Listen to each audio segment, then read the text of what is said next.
다 함께 기도하심으로 4월 12일 토요일 아침 예배를 시작하겠습니다. 사랑의 하나님, 오늘도 은혜로 새날을 열어주시니 감사합니다. 이 시간 하나님께 감사하며 예배하오니 영광 받아주시고 오늘 하루도 하나님 뜻 안에서 성령과 말씀의 은혜로 승리하게 하여 주시옵소서. 예수님의 이름으로 기도합니다. 아멘. 오늘의 말씀은 누가복음 21장 29절에서 38절입니다. 매일 성경 교재 128에서 129페이지를 참고하시면 되겠습니다. 이 시간 때를 분별하고 깨어 기도하라라는 제목으로 함께 은혜의 말씀을 나누고자 합니다. 본문 누가복음 21장 29절에서 38절 말씀에서는 예수님이 무화과 나무와 모든 나무를 보라 말씀하시면서 30절에 싹이 나면 너희가 보고 여름이 가까운 줄을 자연히 아나니 라고 말씀하십니다. 다행히 조금 구분점이 모호해지긴 했지만 우리나라는 사계절이 있는 나라입니다. 그래서 요즘 들어 벚꽃이 피는 것을 보면 겨울이 지나가면서 봄이 오고 있다는 사실을 알 수 있습니다. 이 외에도 해가 길어지거나 밤이 늦게 찾아오는 것을 보면서 시간이 지나고 있음을, 봄의 계절이 오고 있음을 우리는 이러한 자연현상을 통해서 깨닫게 됩니다. 우리가 무신경하고 당연히 여기며 넘길 뿐 이것은 누군가가 주관하고 운행하고 있다는 뜻입니다.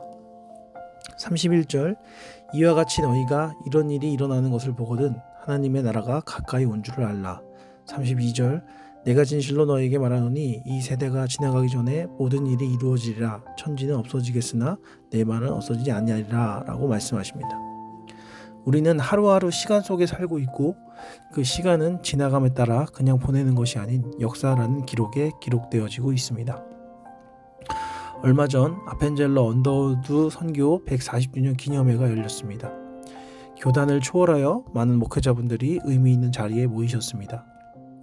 특히 아펜젤러 언더우드 선교사님들의 후손들이 자리에 참석해 주어 더욱 의미 있는 자리를 만들어 주셨습니다.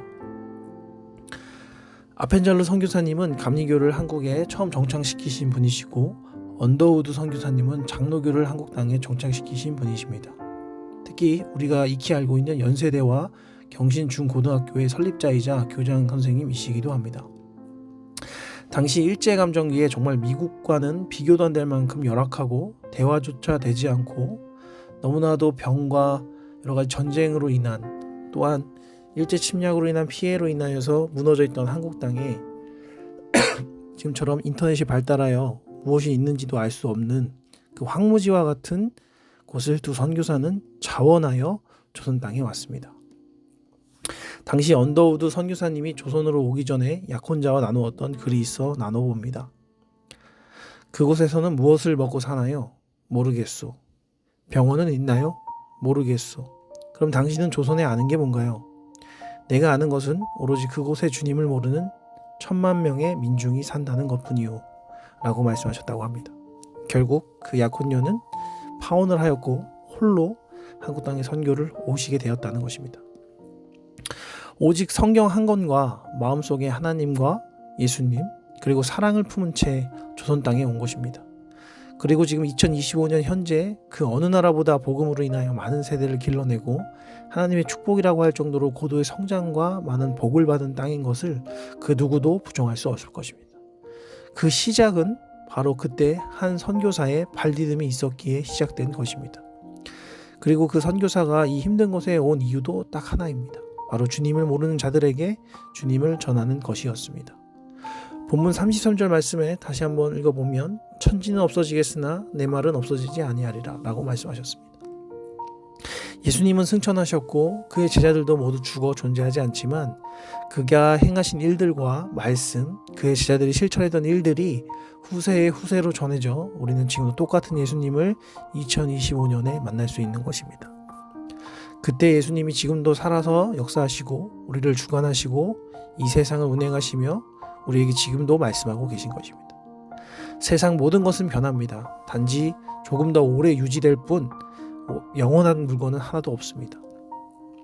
모든 것이 변하고 쇠하고 사라지지만 변치 않는 주의 말씀은 그대로 실현될 것입니다. 주님의 말씀은 책 안에 갇힌 죽은 문자가 아니라 하늘에서 내려서 땅을 적시고 소출이 나게 하는 비와 눈처럼 역사를 이루는 살아있는 창조주의 말씀이기 때문입니다. 그리고 분명 말씀하십니다. 그날이 바로 예수께서 다시 오시는 재림이 있을 것을 말입니다. 아무런 전조와 조짐이 없기 때문에 많은 사람들은 재림과 심판을 믿지 않습니다. 아니, 무시합니다. 그냥 종말이라고 여기기 뿐입니다. 그래서 가진 자들은 더 큰 쾌락을 찾아 자신의 부로 살며 즐기기에 바쁘고, 가지지 못한 자들은 세상의 염려에 마음을 빼앗겨 삶의 평안을 누리지 못하는 삶을 살아갑니다. 그들은 이 삶이 끝이라고 생각하기 때문에 이 안에서 모든 걸 즐기고 모든 걸 경험해야 된다고 생각합니다. 그러나 믿는 우리는 그날을 믿기에, 또 그 나라를 믿기에 탐욕과 과욕을 부리지 말고, 불안이 생길 때에는 그것을 이겨낼 힘을 기도로 구해야 합니다. 그래야 구별된 백성입니다. 그럴 때 우리에게 마음의 참 평안과 안식을 주시고, 이 땅에서의 삶 또한 괴로움과 불안이 아닌 천국의 모형의 삶을 살 수 있습니다. 사랑하는 해림교회 성도 여러분, 영적인 눈이 깨어 있어 세상을 바라보고 마음이 흔들리고 공허할 때에 다른 것으로 채우는 것이 아닌 오직 예수 그리스도의 복음과 기도로 채우시는 성도님들 다 되시기를 축원합니다. 기도하시겠습니다. 사랑의 주님, 오늘 무화과 나무와 모든 나무의 싹이 나는 비유를 통해 세상과 모든 만물의 운행하심과 주관하심이 주 예수 그리스도임을 다시 한번 깨닫습니다. 우리가 항상 깨어 때를 분별하는 지혜를 허락하여 주시고, 우리가 기도할 때에 세상이 줄 수 없는 평안을 허락하여 주시옵소서. 사랑이 많으신 예수님의 이름으로 기도해 주옵사옵나이다. 아멘. 이제 주님의 기도로 아침 예배를 마칩니다. 하늘에 계신 우리 아버지여, 이름이 거룩히 여김을 받으시오며 나라에 임하옵시며 뜻이 하늘에서 이룬 것 같이 땅에서도 이루어지이다.